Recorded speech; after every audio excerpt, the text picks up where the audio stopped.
Welcome to the Near Memo, a weekly conversation about search, social, and commerce. What happened, why it matters, and the implications for local. Hello again, it's Greg, Mike, and David with the Near Memo, episode 103, which is an amazing thing, but here we still are, alive and kicking and talking about search, social, and commerce through a local lens. Although some of us are limping. Yes, well, yes, we're all getting older. So Darren Shaw said, that it was to somebody who was asking about whether the video version of this podcast was different than the audio recording. He said, no, it's the same, but it's more fun. It's fun to see their facial expression. So now I feel self-conscious about my face. So thanks, Darren. Well, no, I can do visual jokes now just for Darren, right? I am feeling my full 40 years this morning with a very sore back. So that's I'm the butt of this morning's joke. You're the youngest one here. Right. So been there, done that, as they say. So what we're going to be diving into today is Bing and its sort of status as a replacement for Google with the new ChatGPT feature. Actually, I have a regression. It's episode 103, but some of us are feeling that age. Go. That's the issue. Good segue. All right. So Bing GPT, the OpenAI ChatGPT AI or API. We'll touch on that, and then we're going to talk about Yelp's search volume report. I don't know what they called it. It was bizarrely named. It was something like remote work report, which actually wasn't anything to do with that. So, well, right. They were attributing the decline in search query volume to remote workers moving out of urban centers or what have you. So we're going to talk about that, which came out about a week ago. And we're also going to be talking about fake review attacks, which Mike has a piece coming out. There's a transcript of a discussion from our last podcast, the relevant portion, and then there's a new article coming out as soon as I finish editing it, and that will be discussed. You can talk about it, Mike, but how to defend against review attacks, which are, I guess, I don't really have a sense of whether they're increasing or flat or what have you. It seems like you're saying that they're increasing. Well, they went down and they're coming back up again. So. Okay, so before we get to that, let's talk about Bing GPT, which is like a black hole with all this gravitational force, which is precisely the point. I mean, Microsoft is really now controlling the conversation about search, which is a huge victory for them from a PR standpoint. Bing has been essentially kind of a non-entity, irrelevant, notwithstanding their, whatever search market share. But this inclusion of ChatGPT. And is there search market share? I think it's an integer, a whole integer. I'm not sure. Well, it's different outside it's different outside North America versus in North America, where they have a larger share. Oh, do they have a larger share? I mean, in North America, they do. Yeah. Oh, okay. Yeah, I forget what the number is, but anyway, Microsoft has very successfully now taken over the search conversation, and you have access to it. David doesn't yet have access to it. I got access to it this week. So I wrote about my first impressions and whether or not this is going to do anything to harm Google's position in the marketplace. And I concluded, no, it will not impact Google except at the margins, which could be significant for Microsoft, could be significant for Bing, but it is definitely not a Google killer. And, they did say every percent of search it's $2 billion. $2 billion. So right. That's not in terms of ads. Billion here, billion there. It's real money. Right. Absolutely. For any ordinary company, that would be huge money. I think that they've done a very thoughtful job of integrating. I mean, many people have already had access to this and may have read blog posts to this effect, but I think they've done a really thoughtful job of integrating chat into search, but it's still quite awkward in many respects. And it doesn't really add a ton of value as kind of presented. As you were saying, Mike, in the green room, it's more fun to use ChatGPT itself on the OpenAI site than it is to use the version of it within Bing. And my experience of the local content, the local results, and I did a bunch of searches through it trying to get local recommendations. It's basically just Bing, and they don't give you any context. It's just a list, and then there's some links, and there's very little context. Sometimes you get a map.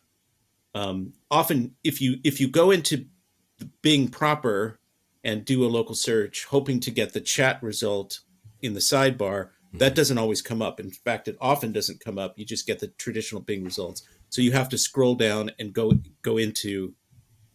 affirmatively go into the chat UI to get access to it. So my conclusion is this is mostly a novelty right now in Bing. Hopefully it'll evolve. Hopefully it'll improve. It's not really going to impact Google usage. But it is a great thing because of the way in which it's shaking up the whole discussion of search and shaking up the broader search landscape.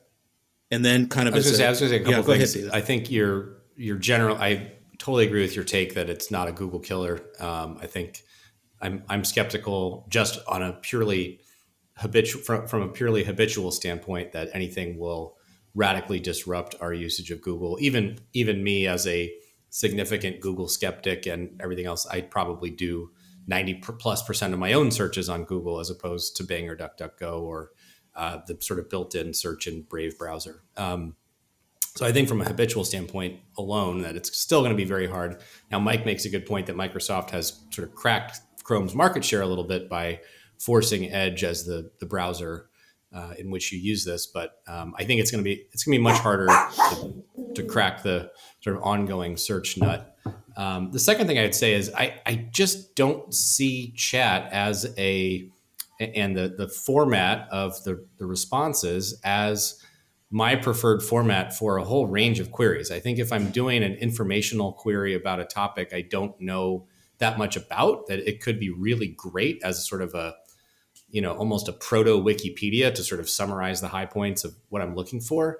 But if I'm looking for any kind of more transactional query, I'm looking for a particular service professional or to buy a product or whatever, I just don't think the format of a chat response is the best, just the best UI.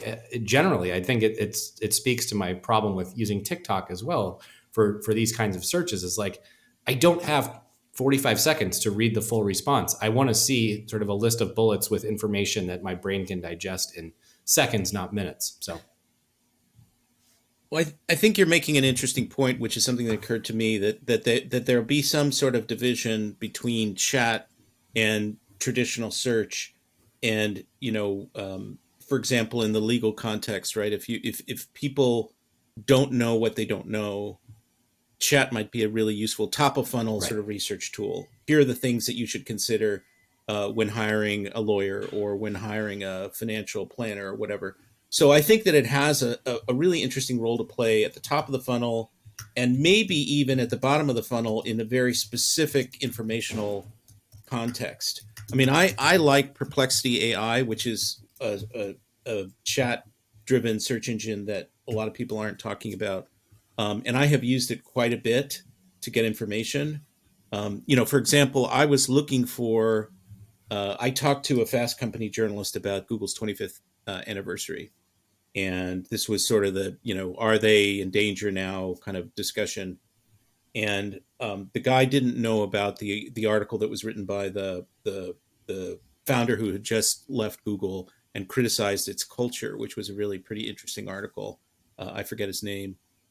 And I said, I'll send you that article. And I looked for it on Google and I could not find it after 3 or 4. Tinfoil hat here. May have been a little bit of SERP not censorship on Google's part. So, well, maybe, but it was not showing up. It was not showing up on the first page. So I went to Perplexity and did a query and I was able to find it. It didn't link me directly to that article, but it linked me to something that had an embedded link that I was able to get it.